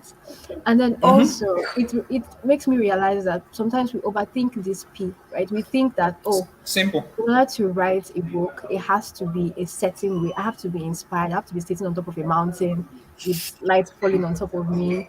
Well, you don't need that. Sometimes all you just need is, oh, a good idea. Okay, I like this. I want to share this.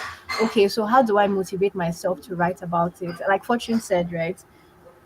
Maybe he couldn't have written every day, but he realized, oh, if I do a class, I want to impress the people who are coming to attend. So I'm going to prepare for it, right? And then they'll come and then they'll speak. And then sorry, they'll listen and then I'll have a book from that. I think that's really, really amazing. Um comfort. You're a community builder. And I feel like that's a superpower in this time and age because we all know that communities are places where people can nurture attention. And then attention is currency. If you can capture people's attention, you can sell them anything. So how do you build or how do you start to build a community as a means for passive income, eventual passive income? Okay, all right. I would say that that's putting value out there. It all starts with value. And I know that value is a word that is now overflowed. Like people just keep saying offer value, offer value. Well, it works, right? And when I, like in my classes, I like to tell my students that what I define value as doesn't have to be something bang, bang, bang. It's just something that is useful, something that does something in the life of your audience, right? So whether it's making them laugh or it's making them learn new things, as long as they will find that piece of content or those pieces of content useful, you're offering them value.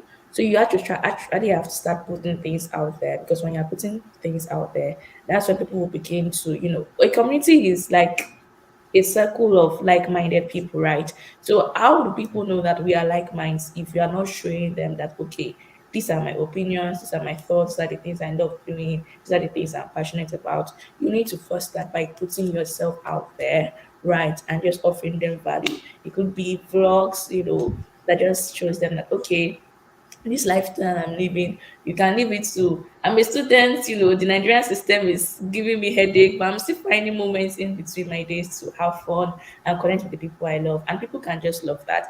You could just be talented at really making people laugh and they will migrate to you because they just want to keep laughing. And it could be something that you really know that you want to teach people or encourage people to do. Just start putting yourself out there and start teaching value. Now, another thing you want to do is to become a member of other communities. If you no one can exist as an island, you are just building your own Yeah. community. Nobody knows you. How are you going to increase visibility for yourself? You need to actually become an active member of other communities and begin to contribute to those communities. When they post something and you have an opinion, share it. I'm not saying go and start tackling the person that posted content because you disagree with them, right? Just share your opinion, do something Mhm. extra and connect with people. I also want to say that when you begin to build your community and you begin to gain attention, you really do not want to disregard the people that are just coming. You may think that, oh, it's just 500 followers, just two comments, and I don't need to reply in the comments. Reply every comment. Thank you, follow them back. Go and view their stories, reply their stories. People love to feel important. It was something that worked for me a whole lot. Some diehard community members that I had were people that were following me when I just started, when I was at 2K followers, getting 7 likes and 3 comments. I took them seriously. I supported them. For those who are content creators as well, I returned the support that they were showing me. Until today, they are still active members of my community. So people like to feel like they are being seen, they are being noticed, acknowledge them. You see that person that is always in your comments. Why haven't you given them a follow back? You might say, oh, I will only follow you if I like what you are posting. Really? How many times do you actually stay on your timeline? And if they pop up on your timeline and you don't, okay, like just scroll, but that following them back, you don't know what it makes them feel. Okay, wow, this person really acknowledges me. They are more ginger to keep, engaging your platform, and they won't tell people about you when they are just gisting. Can you believe that this person so and so followed me, so and so like my stories? So make the people in your community feel seen, make them feel really, really important, and not only will they stay longer, they will invite more people to join your community. I also want to say that do not be afraid to show parts of you.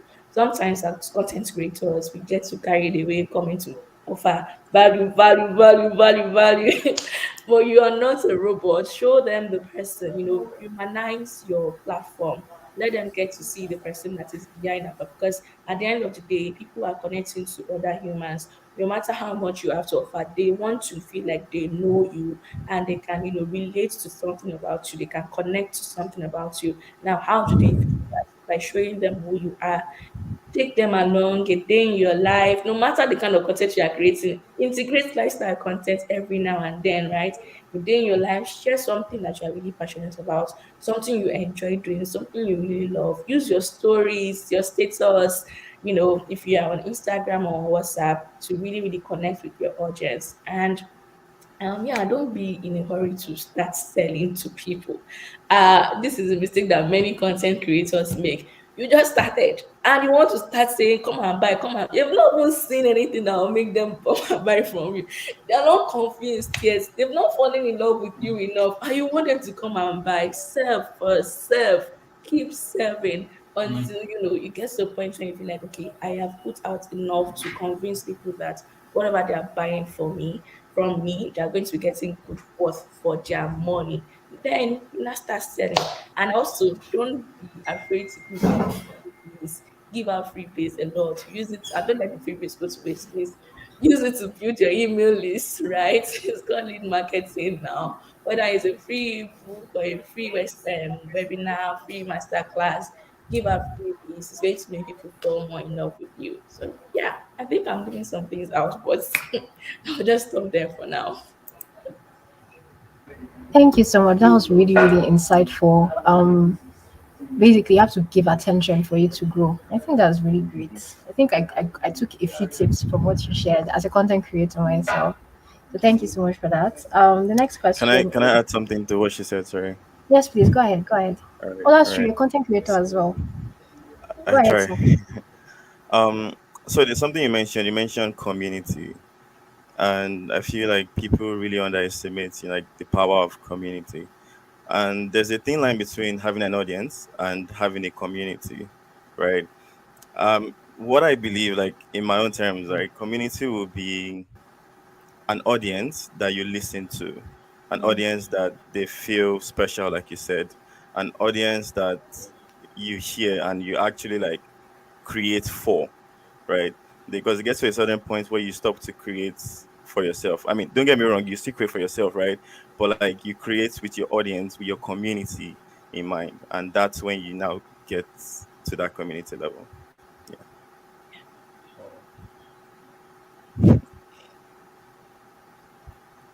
See premium soap. I just the right. Jesus, I know just be anything. Okay. Ah, Oh, Treasure, now I think one. you are muted. I just want to say something for those who might be wondering how can I create with my audience in mind? How can I create what my audience really wants? See, your comment sections are a good mine, number one. Number two, your stories, if you're on Instagram, sometimes I'll just come and post, question tag, what are you struggling with right now? What's making you happy right now? What are the things you enjoy doing? People will reply. They don't know that I'm getting content idea that I want to post. Then tomorrow, when I come and post something about a reply someone made, they'll be like, how do you notice what I'm going through right now? How do you notice what I'm experiencing? You told me. I listened to you. Eh, Some eh. in comment I want to section go do it now. also, people will be asking like, okay, can you talk about this? And then people will also give like some responses that would just give you an insight to what they're really battling with at that point in time. Go and create content based on that and let them know. Then you can also listen to conversations, generally like on Twitter, what people are usually talking about, your target audience, listen to them and create content, revolving around that as well. Thank you for that. Thank you so much. The final question was actually for Agbaje, because I mean we know that you did a master class a few months ago, and then you Hmm. transformed it into a digital course. So, like, what are some practical steps to like creating a digital course specifically? So, yeah. Hmm. Okay, so let's try to look at it from the start to the finish, right? So you figure out your level, your area of expertise, right? What, where can you offer value? If like Phoenix, right? Sorry, I'm sorry I didn't get your name, but she is a writer, right? Awesome. So like if she wants to create a course, she obviously create a course, relating to writing. She puts together the outline, record the video, basically just make the content, right? That's where you start from. You start from creating the content. And then you should also keep in mind that you cannot um just start selling immediately. Maybe you just start to see, little audience. You cannot just start selling because nobody would buy from you. I mean, that's just the hard truth, right? You need to have developed some level of relationship with your audience and your community before you can, start to monetize it a certain way. So I actually made a very, very quick list. All right. So when you create your products, you go on to setting up a sales channel. There are two ways you can go about this. You can do it organically or like through ads. Now, organic is when you have a large amount of following. You have the audience that you don't really need to put in that extra money because you've already put in the extra time, you know, over over a period of time, right? You build your audience, you can use that as your sales channel. You promote your products and promote it in a way that you yourself will buy if you were promoting to yourself. Don't just put it in their face. Actually, offer the value rather than the product. Offer what they will get from this rather than what you are actually selling, right? Price your products appropriately. I feel this goes without saying. Um, you learn from your competition. Now, this really sounds like it sounded better in my head, but learn from your competition in the sense that look at what people are doing, right?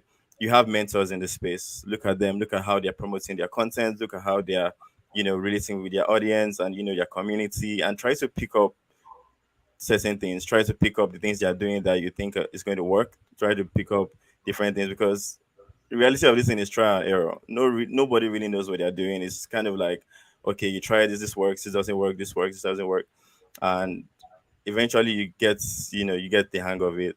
And after that, if you now want to actually go further to you've made some cash from like your first couple of sales, you can actually go into marketing. And now this marketing will involve you actually spending money. I recently did that with when I converted, my actual masterclass into digital products. And then you can do this yourself. You can get, an expert. But yeah, there are easy like tutorials you can watch on YouTube that will like, put you on the right path with Facebook ads and Instagram ads and stuff like that. And yeah, that's pretty much it. Also, Thank also, you so also, much for sorry, that. sorry, sorry, Hmm. sorry. One more Go thing. ahead, go ahead. So the idea of passive income, I feel like people don't really get it. No stream of income is 100% passive, Passive. right? You still have to put in the work, and it's over time. It's not like you put in the work now and in 10 years you just be sleeping or be going on vacations. Yeah, that's the whole idea of having that passive income. It means you don't really have to be there, be on that thing 247, but you have to create systems, right? And it's not just creating the systems, you have to constantly, work on those systems and, make it more and more effective. So let's say today you create a product, like my course, for example. I created my course and I made a video. Currently, I've made over like 4 or 5 videos promoting that same course, and it's like you have to find new ways to provide value like to your audience about what you're actually like promoting. So the whole idea of passive income, you don't really want to like get that confused, but always try to develop new systems that work. Yeah.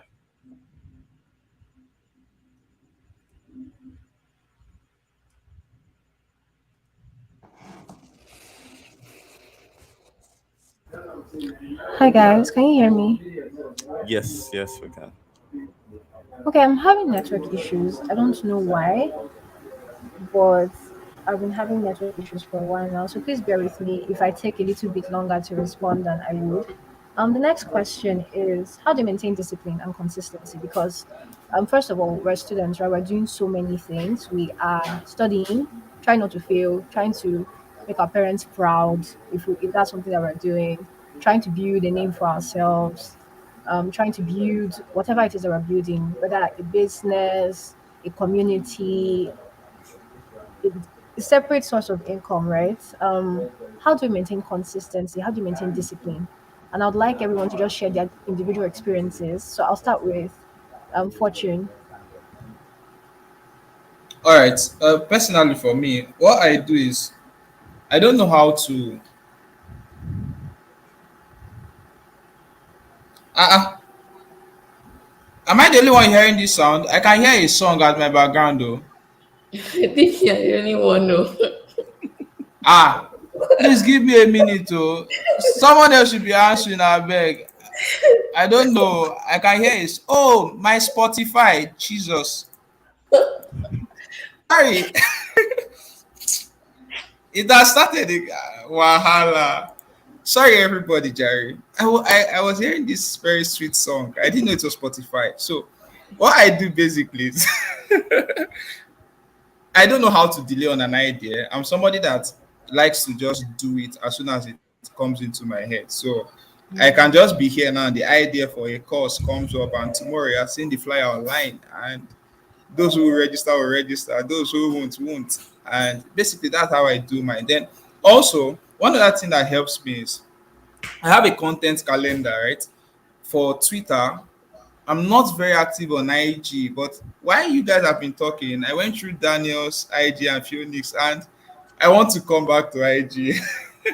I feel left out. So before I come back to IG, what I would do basically is just to create a content calendar. What are the things I will have to post every Monday, every Tuesday, every Wednesday, every Thursday, and every Friday? Same thing goes for my Twitter. Same thing goes for any platform I go on. If I don't have a content calendar, I won't start because there's no point trying to travel to a particular city when you don't have a map that can lead you there. So I see my content calendar as that map that I can always rely on whenever I feel lost. So on Thursdays, when I just okay, I don't know what to post, I go back to my content calendar and it gives me an idea of what to post. Then also, once in a while, I get to tell persons to, just like Phoenix said, I get to tell persons to ask me questions. And I have this place where I keep a lot of questions. So whenever I don't have an idea, I go back to an old question and then I create a thread answering that question. And one other thing I do is it's not really difficult. Most times, because people always forget the last content you dropped, I can just go copy and paste my old content. Like throughout last week, I doubt if I ever got to create any new content on Twitter. I'm just saying it here. Every single content I think that you saw on my Twitter last week was my old content of 2022. I just went back, I copied and pasted, and a lot of persons were reacting. Persons were commenting like, "Wow, so this thing actually works." Because even me, I couldn't see. I didn't even remember that I posted something like that last year. So if I could not remember, then certainly they are not going to remember. Okay. Then, like I said, I like to implement as fast as I can. I don't know, maybe that's how I am. This Phoenix dropped an idea that there was a time she went on an IG story. She told them to ask them questions, bothering them. As she was saying it, I went to my IG and I put the same thing on my Instagram story. But when person start, before you know what's going on, before daybreak, I'm going to see a lot of questions. Now, when I see those many questions, if I have 14 questions, that's trend ideas for 2 weeks. I don't have to think again. So I think where we are getting it wrong is that we are trying to be perfect online. You don't have to be perfect. Trust me, you don't have to. No matter how smart you are, there are going to be days where there will be no content idea in your head. No matter how smart you are, there are going to be those days where you won't even feel like getting up from your bed. And the only thing that can save you will be discipline, not motivation. Discipline is doing what you need to do when you need to do it, whether you feel like or not. I was not motivated to show up live today. I just saw a DM from Seller. Hello, Fortune. Kindly join this trip. And I'm like, whoa, I have a class today. As you can see, look at my hair. Do I look prepared? I don't. I stood up from my bed, put on my gen, went to my studio, put on my laptop, and here I am. I'm talking. I am learning. So you can do the same thing, okay? And one thing I would like to advise persons here is jump on every single opportunity you see. You never can tell the one that's going to set you up for life. I mean, your friend is doing an event where two or three are gathered. Run there, be the fourth person. There's someone inviting you for a WhatsApp class. Can you just tell the person yes? You don't know how you are going to teach. Tell the person yes. And I think this was the major thing that helped me. Last 2 years, I went to Abakaliki. Someone invited me, right, to come teach. And I said, okay, no problem. I'm going to come. I went there, I taught. And the funny thing was, in that particular event, people who were present were not many at all. But then you don't need everybody to be in the hall. So I taught the same way I would have taught to 1,000 persons. And guess what? A host of a major event in Abakaliki was in that event, and I got an invite. Would you be able to do this? Did it? And I said, okay, no problem. And boom, I got that invite. From that invite, I got another one. Now, I wouldn't have got a series of invites if I did not accept the first one. Most times, I think our major problem online is overestimating your influence. You begin to overestimate how big you are. And I was watching a movie series, Vikings, and one of the things Ragnar said to his son Beyond was, to become truly powerful, you will have to humble yourself to bend down to peak power. And that was one major thing that stood out for me. So if you are listening to me here, if you can hear me, the other thing I have to tell you is do it regardless, whether you feel like or not. You don't need to have a perfect content. You just need to have a content. Okay, so I think that's it. A round of applause, please. That was wonderful. That was wonderful. Okay, so comfort. How do you maintain consistency and discipline as a digital creator? Okay, this is a question that people have asked me a whole lot of times. For me, I would say that what helps me stay consistent and disciplined is simply my vision. Like, I know where I'm going to, and I never lose sight of that. I know how big I want the platform to become. I know the things that I want this platform to lead to. And I'm like, if I can't even show up now, at this stage when it's all still relatively small, then how do I expect to get to where I want to get to? And even if I, by some stroke of luck, get there, if I cannot deal with everything that I have right now, how do I want to deal with so much more that I'm hoping to get in the future? So I just see that every day I choose to show up, I am training myself for the future empire owner that I want to be. And, I'm also just taking myself a step closer to my dreams. I want it so much. I want it so badly. And that's why I keep telling people, a lot of you are just coming online. You want to be content creator because you believe that content creators are making money. It's good to have fame. But you don't really want it. Like, you just want the good side. So you are not willing to, continue to trudge on even when things are not going really, really well. Funny story, from the first 3 months of this year, I lost over 4,000 followers. My reach crashed from 3 million accounts reached per month to 91,000 accounts reached. And I was losing my mind. Like, what's going wrong? I kept putting out content, it wasn't doing well, and all of those things, but I did not give up. Now, a lot of people would have just given up during that time. I said, oh, things are no longer working for me. It's time to pack up. But really, if you're not even able to stick through the times when things are not bad, how will they start to look up again? How will they start to get good again? Instead, I began to try to find new ways I could make my content better. I began to learn again, trying new things just to make things better, because I know that if I stop now, I won't get there.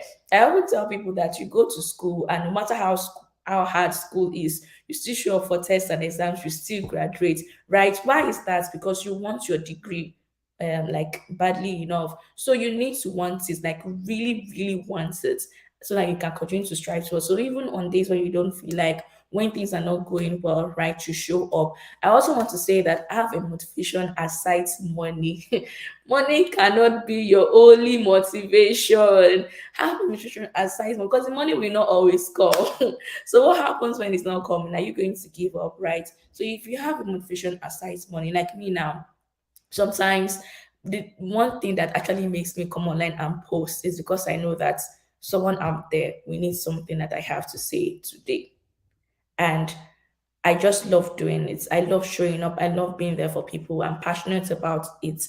And that pushes me even when I feel like, oh, I don't want to. I don't want to. So for me, it's not just about money, although the money is good, I won't lie. Right? It's also about, the fact that I'm passionate about what I'm doing. And for this is one way I can actually live a purposeful life, by making so much impact in the lives of other people.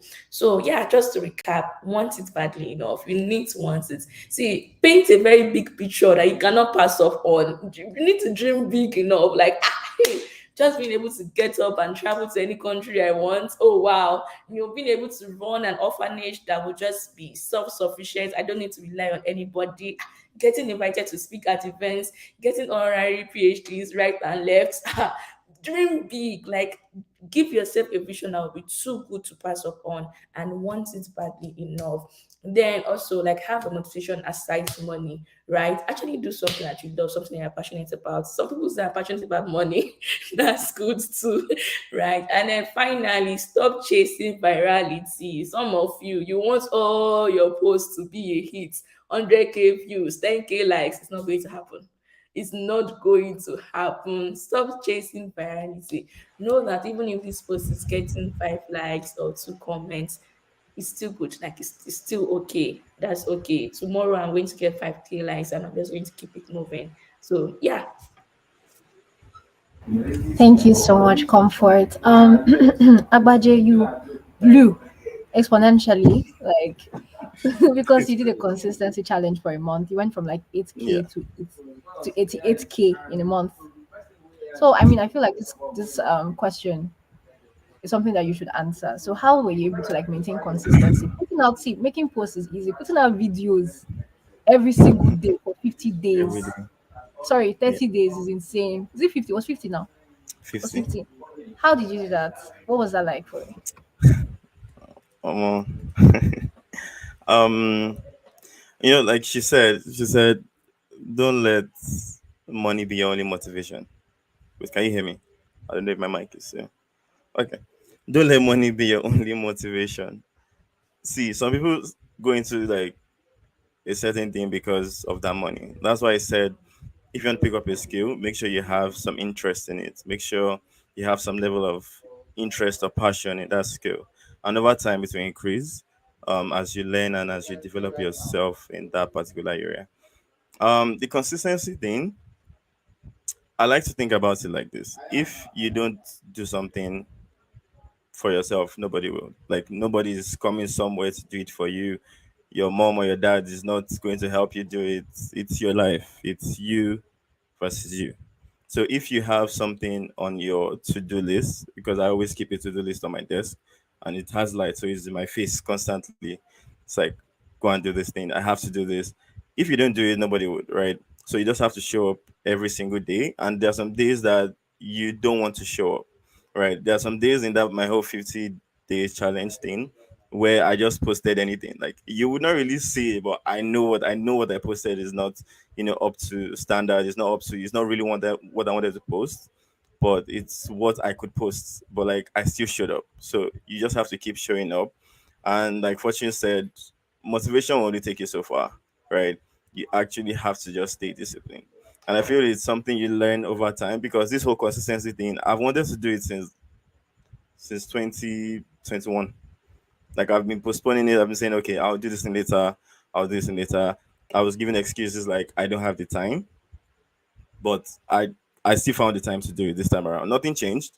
It's not like I was busy on one site doing something else. It was just finding the time and showing up. So you just have to. It's not a matter of you're looking for motivation or you're waiting for the right time. You just have to do it. So yeah, stay consistent. Thank you. Thank you. Thank you. Okay, so we have 10 minutes left because this webinar is scheduled to end by 8 p.m. So we'll be taking questions now from our audience. If you have a question, please leave it on the comment section and I'm going to read it out. In the meantime, thank you so much, everyone, for speaking at this event. It's been an honor learning so much from you. You're all amazing in your field. To be young and talented and doing things, it's crazy.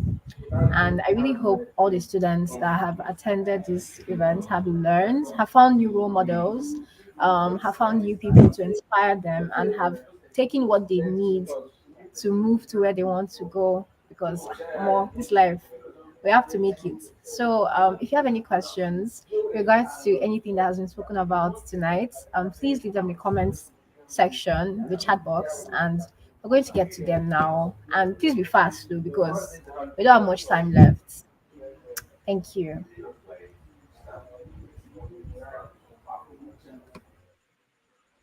You guys can say cheese.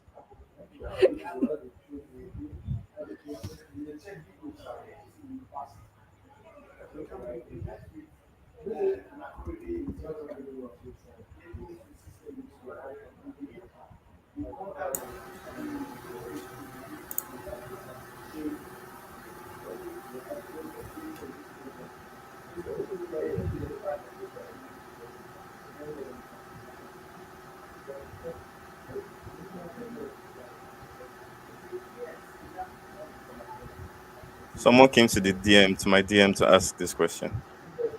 I don't know if the person is shy.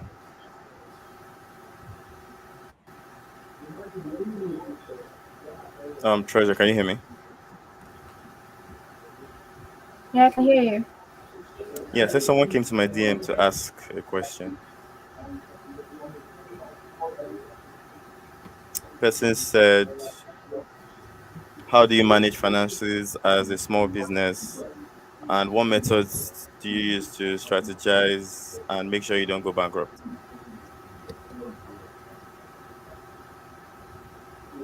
Can you hear me? Okay, thank you so much for Yeah, that. Fortune, That's please. I think that's your specialty, finances. I should answer the question. Yes, sir. yeah. All right. First of all, when it comes to going bankrupt, I have a very personal experience. After making my first 7.2 million naira online on WhatsApp selling courses, I blew every single thing and I ran into a debt of about 1.8.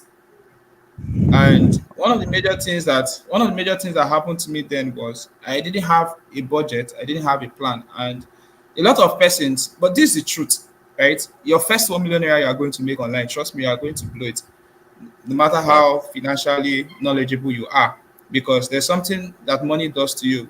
Once you've never held a particular amount of money, once it comes to you, it throws you off balance, right? And the first thing you begin to do is you want to revenge on poverty.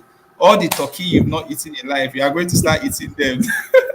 So what I did was I legit went to eateries and I was eating an average of 2-3 turkeys every single day. I was buying Hollandia. I was buying Fonts Day now. Fonts Day. I was buying polo. I was buying jean. I was buying every single thing, not knowing that a day will come. Breeze go blow. Foul should go open. And if you don't want to be in that particular situation, then you need to have a budget plan, right? You might want to say, okay, everybody that comes to my hand, I'm going to invest 30%. I'm going to spend 20%. I'm going to save 30%. There are persons who pay tithes. I'm going to pay tithes 10%, and I'm going to leave 10% for charity. Now, this is one thing that helps me. Every money that comes to my hand, I have a percentage for charity, and it's never more than 10%. Okay, so when somebody comes to ask me for money, it's from that purse I give you. As soon as that money finishes, the next person that comes to me, if you like, cry blood. I don't have money. My mama swallow shovel. Hey, yeah, sorry. Oh. God go do and the shovel will come up for our mouth. Oh. But so long that money is finished, there's nothing that will happen. So that way, your pitiful story is not even going to move me because I've helped other persons who shared pitiful stories and all that. Then what happens when you have that kind of budget is that when I've allocated the one for investment towards investment, then I won't finish the money without investing. And this is what I tell people: if a business can fetch you money, that business can fetch you more money. And the smartest thing to do is to reinvest in that business. So let's say I roll out a course and this course makes me an average of 1.5 M within the first 3 days of launch. Now, it's a good indicator that more people are interested in paying for that course. So I tell people reinvest 30% of that money fast into that particular ebook. Now, let's say 30% is, let's say 300K. What you need to do is use that 300K to run ad to get more persons to see the book. And when a new profit comes in, reinvest 30%. Now, what happens is that you will always have 70% of every new money back to your account. Then one other thing that made me go bankrupt then was I didn't have persons who could tell me the truth to my face. You know, when you have persons who are always hyping your financial recklessness, you'll be motivated to do more. Like you don't buy to talk, yeah, Agba, Chemo, now only you did this town. You just paint everywhere red. You know, what's going to happen is that you want to paint more places red. And before you know what's going on, your account becomes red. So the first thing you need to do is you need to sieve, you need to filter your friends. You need a whole lot of quality person around you. People who, when you are spending recklessly, they can look at you and tell you that, guy, you are very stupid. I will never forget the guy, Philip. I went to a game shop one day to play a game. And by the time I got back to the hostel, Philip tapped me and looked at me and said, you are a fool. You deserve to be poor. I said, which kind of shop be down? Why you talk to me like that? See, every time money enter your hand, you they go game shop. The person where you they pay, when last time pay you money? And I went into the room and I started thinking and I said, nah, true. And as a result of that, I stopped going to the game shop as much as I was going to. So you see, you will always need real people around you, people who can look at you and tell you the truth, and they don't even care how you feel, although they know you are going to be all right later. You know, when your guy tell you truth, you know, saying tell you truth and stuff like that. I don't need to share so much. Just have a budgeting plan and have real people around you. If you do these two, you are most likely not going to be bankrupt. Then, most importantly, reinvest in yourself, right? You have to reinvest in yourself. You are the biggest investment you'll ever make. Every other investment can fail except personal development. So what you need to do is, as money comes to your hand, buy books. I love books a lot. I buy books a lot. As money comes to your hand, buy a course that can help you. As money comes to your hand, do something that will step up your thinking. Pay for a new mastermind. Pay to break into a new circle. Just do something that takes you a step further. And if you do these three things, trust me, you're good to go. You don't need any magic wand somewhere. I feel so. Thank you so much. That was really, really, really, really, really insightful. Are there any other questions?